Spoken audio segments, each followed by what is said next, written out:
Rain pounded against the windshield as Alice clutched her 5-year-old daughter, watching her own parents change the locks on the house she grew up in. Left with exactly $14 and nowhere to go, she had no idea a crumbling, forgotten inheritance was about to rewrite her entire existence. Blood is supposed to be thicker than water, but in the Jefferson family, it was significantly thinner than money. Alice Jefferson stood on the meticulously manicured lawn of her childhood home in Greenwich, Connecticut, the biting November wind tearing right through her thin denim jacket. Beside her, clutching a stuffed rabbit with one missing eye, was her 5-year-old daughter, Lily. They were shivering, not just from the plummeting temperature, but from the sheer icy shock of what was unfolding in front of them. On the porch stood Richard and Barbara Jefferson, Alice's parents. Richard, a retired investment banker with a permanent scowl etched into his features, was watching a locksmith drill out the deadbolt of the guest house Alice had been living in for the past 6 months.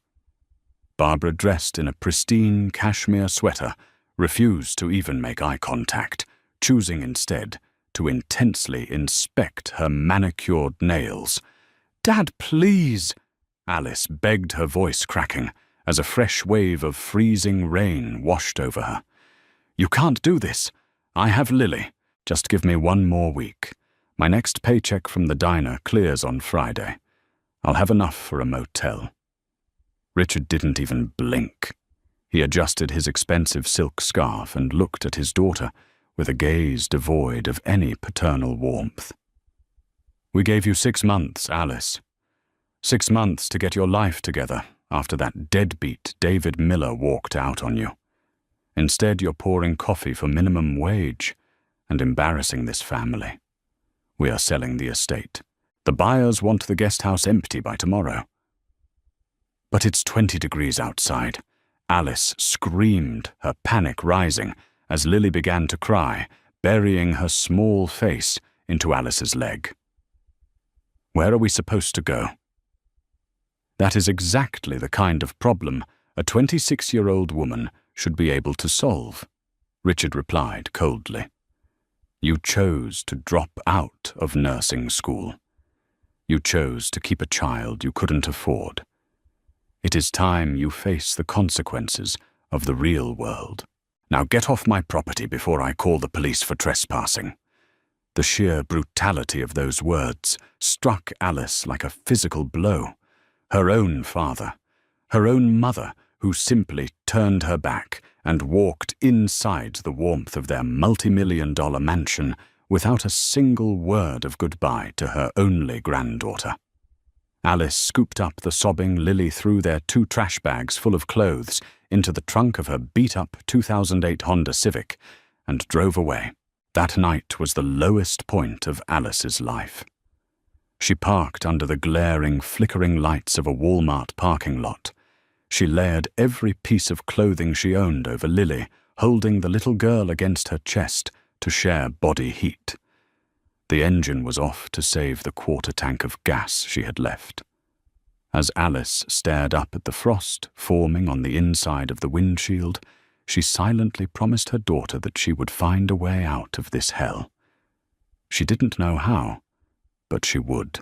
Morning broke with a cruel grey light. Alice checked her phone to see the battery at a critical 6%. She had 1 notification, a voicemail from an unknown number. Assuming it was another aggressive debt collector chasing down the medical bills from Lily's asthma treatments, Alice almost deleted it. But something made her press the speaker icon. "Miss Jefferson, this is Samuel Higgins, attorney at law. I am trying to reach you regarding the estate of your great-uncle Arthur Pendleton. Please call my office immediately. It is a matter of utmost urgency." Alice froze. Great-uncle Arthur. She hadn't heard that name in over a decade. Arthur was her grandfather's brother, the legendary black sheep of the Jefferson family. According to family law, Arthur was an eccentric, paranoid veteran who despised banks, hated the government, and had completely alienated himself from the rest of the wealthy Jefferson clan. He lived out his days as a hermit in a remote part of upstate New York. With shaking hands, Alice dialed the number. An hour later, Alice sat in the plush mahogany-paneled office of Samuel Higgins. The lawyer, a kind-eyed man in his late 60s, poured her a hot cup of tea and offered Lily a plate of butter cookies. "I'm sorry for your loss, Alice," Samuel said gently, folding his hands on his desk. "Arthur passed away peacefully in his sleep 2 weeks ago." I barely knew him," Alice admitted, wrapping her freezing hands around the warm mug. "Why are you contacting me? Shouldn't my father be handling this?" Samuel let out a dry, humorless chuckle. "Arthur explicitly barred your father from receiving a single dime. In fact, Arthur's will was quite brief. He left his vintage 1968 Mustang to your Aunt Beatrice purely because she once complimented it in 1994. Everything else, his land and his primary residence, has been left entirely to you." Alice's heart stopped. A residence? A house? It didn't matter if it was a cabin or a trailer. It was a roof. It was shelter. A house. He left me a house. "A property in the dense woods of Oak Haven, New York," Samuel corrected, pulling out a thick manila folder and sliding a tarnished brass key across the desk. "I must warn you, Alice, Arthur was a unique man. The property has not been maintained in any traditional sense. The taxes are fully paid for the next 10 years, a quirk of his extreme paranoia about losing the land, but the structure itself is severely dilapidated." Alice stared at the brass key as if it were glowing. She didn't care if the roof leaked. She didn't care if it was in the middle of nowhere. It was hers, a place where nobody could ever kick her out again. "I'll take it," Alice said, firmly, slipping the key into her pocket. The drive to Oak Haven took nearly 5 hours, as Alice's tired Honda labored up the winding, muddy mountain roads. The dense canopy of pine trees blocked out the afternoon sun, casting the world in a perpetual eerie twilight. Cell service vanished entirely. When the GPS finally announced they had arrived, Alice hit the brakes, staring through the windshield in absolute disbelief. Samuel Higgins hadn't exaggerated when he called it dilapidated. Calling it a house was a gross overstatement. It was a shack, a terrifying asymmetrical monstrosity of rotting cedar wood and rusted corrugated metal. Half of the front porch had collapsed in on itself. Weeds as tall as Alice choked the perimeter, and the windows were grimy, covered in thick layers of undisturbed dust and spider webs. It looked like the setting of a horror movie, a place utterly forgotten by time and civilization. Lily gripped Alice's hand tightly as they stepped out of the car. "Mommy, it looks scary." "It's just old, baby," Alice lied, trying to keep her voice steady. "It just needs a little love. And some soap. A lot of soap." Before they could even approach the rotting wooden steps, the roar of a high-end engine broke the silence of the woods. A sleek silver Mercedes SUV barreled up the dirt driveway, splashing mud onto Alice's jeans. The driver's door opened, and out stepped Aunt Beatrice. Wrapped in a ridiculous oversized fur coat, Beatrice looked around the property with a deep sneer of disgust before locking her predatory eyes on Alice. "Well, well, well," Beatrice laughed, her voice dripping with venom. "Your father told me you got kicked to the curb. I came up here to collect Arthur's Mustang from the barn, but I just had to see the estate you inherited." Beatrice walked toward the shack, careful not to let her designer boots touch the mud, and let out a shrill, mocking cackle. "Oh, Alice, this is poetic justice. Richard always said you were destined for the gutter, and look where you've ended up. A garbage dump for a garbage daughter." "Leave us alone, Beatrice," Alice said, her jaw clenched so tight her teeth ached. "Just take your car and go." Beatrice smirked, pulling a set of keys from her pocket. "Gladly. Have fun freezing to death in a hoarder's rat nest." Alice covered Lily's ears as Beatrice revved the engine of the classic Mustang she found in the dilapidated barn out back, peeling out of the driveway and leaving them in total silence. Swallowing her pride and her rising panic, Alice took the brass key and approached the front door. The lock was stiff, protesting with a loud screech before finally giving way. Pushing the heavy oak door open, Alice was hit with a wall of stagnant, musty air. The inside was worse than the outside. Great-uncle Arthur had been a profound hoarder. Floor-to-ceiling stacks of yellowed newspapers dating back to the 1980s created claustrophobic mazes throughout the living room. Broken radios, rusted tools, jars of unrecognizable bolts, and bizarre paranoid scribblings tacked to the walls made the space feel insane. There was no electricity.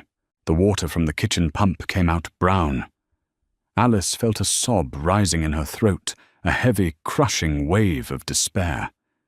Had she driven 5 hours just to subject her daughter to this? But she looked at Lily, who was shivering in the damp cold of the shack. Alice had no other options. She had $14. She couldn't afford gas to get back to Connecticut, and she certainly couldn't afford a hotel. This shack, this rotting wooden nightmare, was their only shield against the incoming winter night. "Okay, Lilybug." Alice forced a bright, fake smile. "We're going to make a fort, an indoor camping adventure." For the next 4 hours, Alice worked like a woman possessed. She cleared a 5-by-5-foot space in the center of the living room, hauling stacks of heavy, damp newspapers out onto the ruined porch. She found a rusty but functional wood-burning stove in the corner. Using some of the dry newspapers and broken chair legs she smashed against the floor, she managed to get a small crackling fire going. The warmth slowly pushed back the freezing dampness of the room.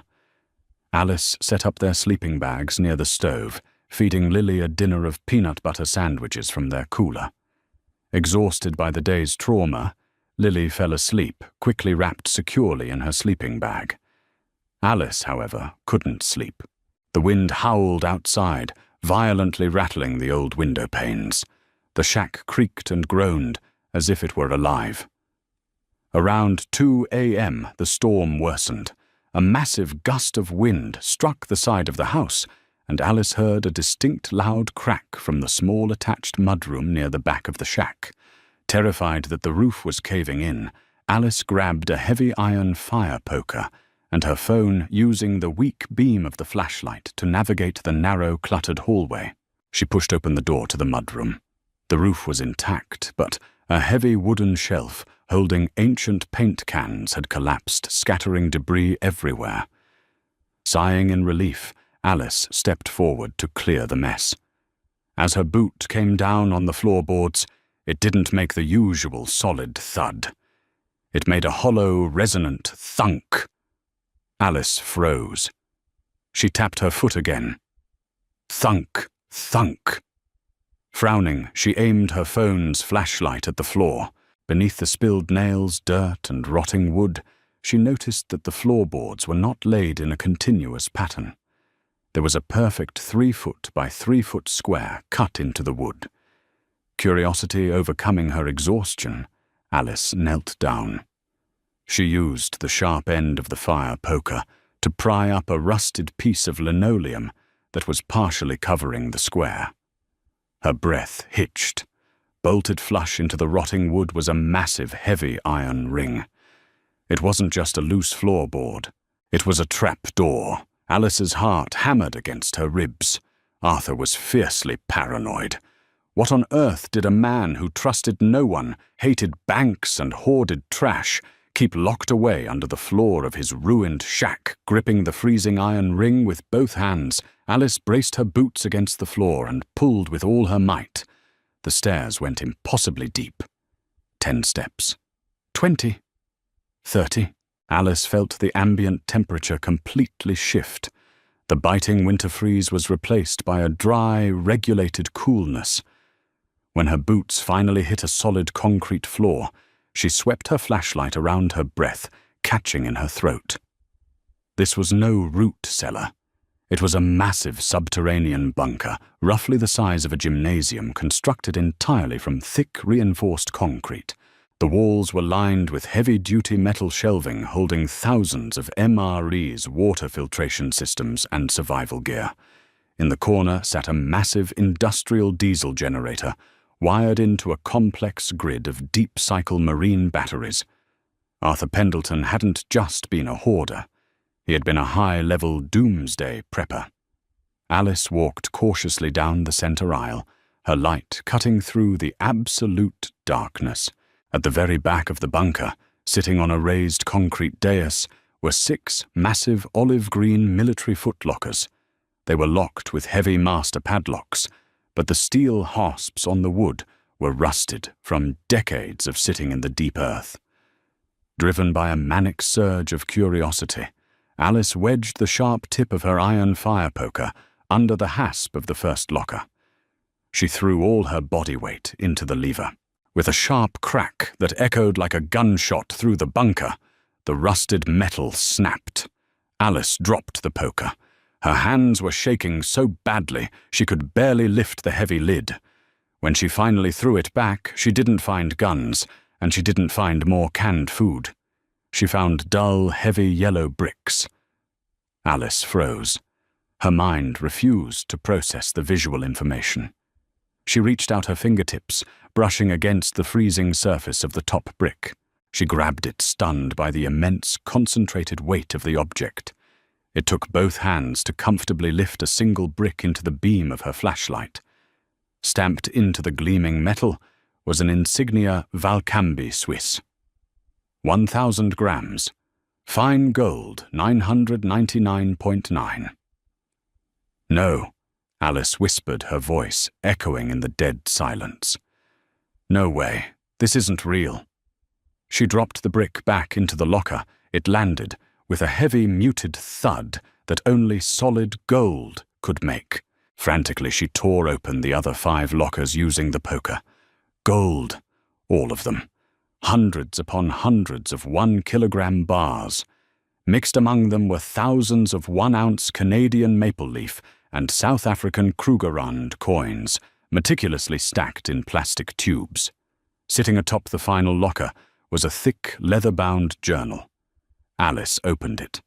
The handwriting was sharp, erratic, and deeply paranoid. It was Arthur's ledger. October 19th, 1987. Black Monday, the first entry read, "The markets are a rigged casino. Richard and the rest of those Wall Street vultures think they are gods. They are fools building castles on sand. Today I liquidated my entire portfolio, $42 million. I am converting every cent into physical assets. The banks will not trap me. The government will not bleed me. I will bury my empire where those greedy, status-obsessed Jefferson sycophants will never find it." Alice flipped through decades of entries. Arthur had been an anonymous, savant-level commodities trader. He lived in absolute squalor to avoid taxes audits and the attention of his own family, while quietly amassing a staggering fortune in precious metals. The final entry, dated just 2 months ago, made Alice's eyes fill with tears. "My heart is failing.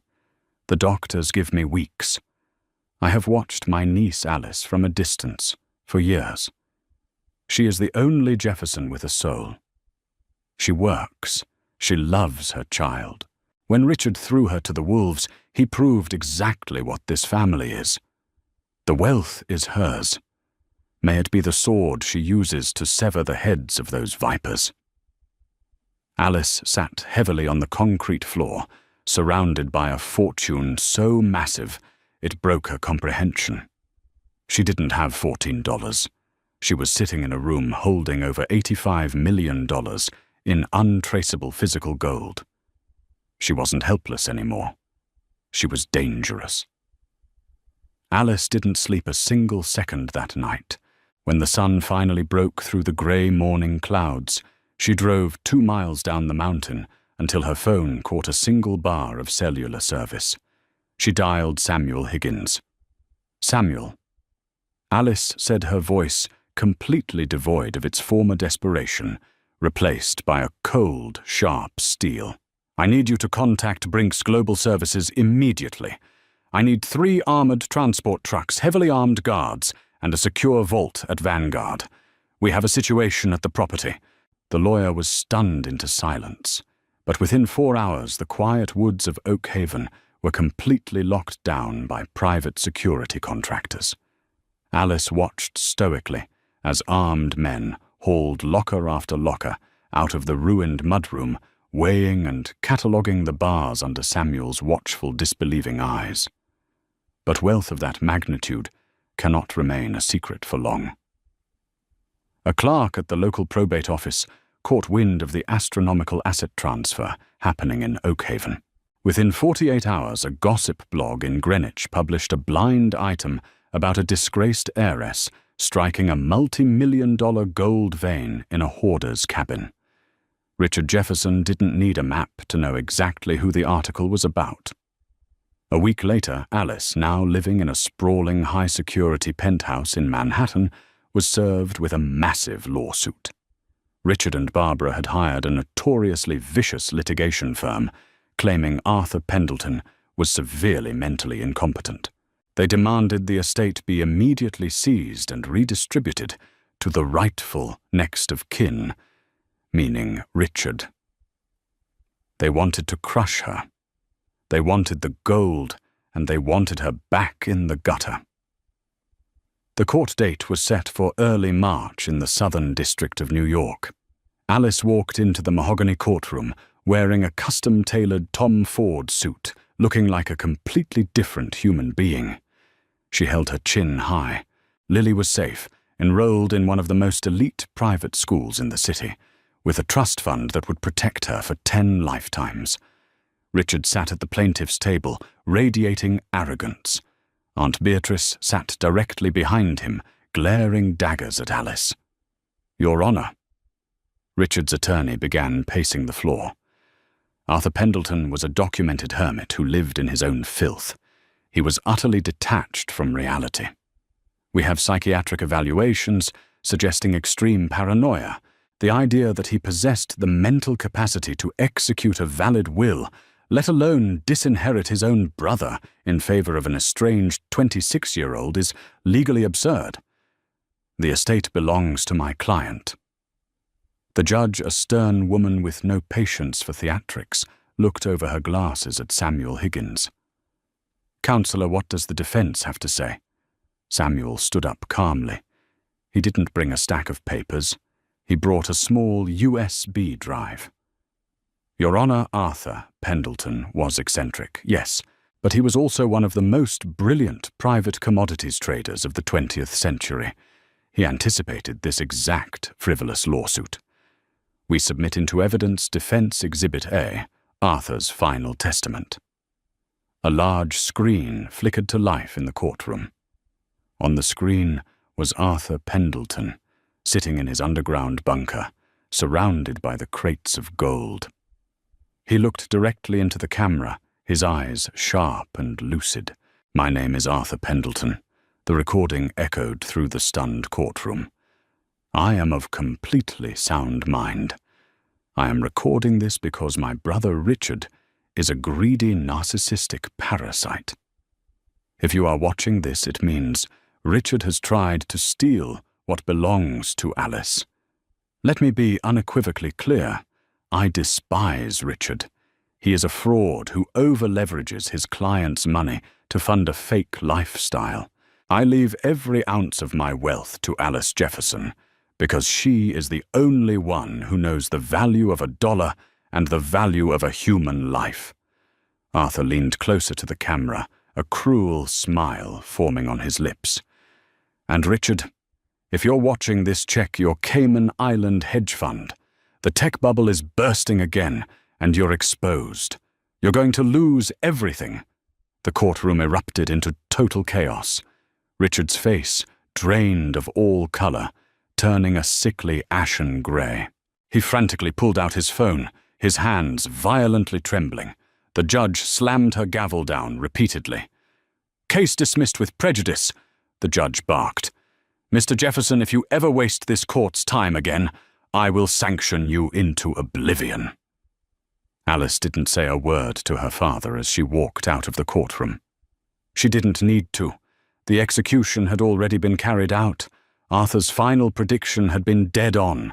2 years later, a massive correction in the commercial real estate market completely wiped out Richard's overly aggressive hedge fund. The SEC launched an investigation. His assets were frozen. His fake, pristine empire crumbled to dust in a matter of months. On a brisk November morning, exactly 3 years to the day after she was thrown onto the street, Alice drove a sleek, bulletproof Range Rover up the familiar driveway of the Greenwich mansion. The lawn was unkempt. The fountain was dry. Standing on the porch were Richard and Barbara Jefferson. They looked 10 years older, hollowed out by stress and bankruptcy. A bank representative was standing next to a locksmith who was in the process of drilling out the front door's deadbolt. The estate had been lost to foreclosure. Alice stepped out of her car. She wore a heavy, luxurious wool coat. Lily, now 8 years old and beaming with confidence, held her mother's hand. Richard looked up, his eyes widening in a mixture of shock and profound shame. "Alice," he rasped, his voice pathetic and weak. What are you doing here?" "I heard the bank auctioned off the property," Alice said, smoothly walking up the front steps. She pulled a heavy brass key from her pocket, the new key to the mansion. "I bought it. Through an anonymous LLC, of course. Vanguard handled the paperwork." Barbara let out a stifled sob, covering her mouth with trembling hands. "You own it," Richard whispered, the horrific reality crashing down on him. "I do," Alice said, her voice dropping to a terrifyingly calm register. "And the buyers want the house empty by today." Richard's legs gave out. He slumped against one of the massive white pillars of the porch. "Alice, please," he begged, tears streaming down his face. "We have nothing. The SEC took the accounts. We have nowhere to go." Alice stood exactly where her father had stood 3 years ago. She looked down at the man who had cast her and her child into the freezing cold without a second thought. She felt a brief, fleeting moment of pity, but it was quickly extinguished by the memory of Lily crying in a freezing Walmart parking lot. Alice reached into her designer handbag, pulled out a checkbook, and quickly scribbled on a page. She tore the check out and let it flutter down onto the porch, landing directly at Richard's feet. "That is exactly the kind of problem a man your age should be able to solve," Alice said, her voice echoing with the ghosts of the past. "I'm giving you a head start. Use it wisely." Richard picked up the check with shaking hands. It was made out to him in the exact amount of $14. Alice turned her back on them, holding Lily's hand tightly as they walked inside their new home, leaving the Jefferson family outside in the biting winter cold. What would you do if you found a secret bunker filled with $85 million? Would you take the high road, or would you exact the ultimate revenge on those who wronged you? Let me know your thoughts in the comments below. If Alice's incredible story of survival and poetic justice kept you on the edge of your seat, smash that like button, share this video with your friends, and don't forget to subscribe for more crazy real-life stories.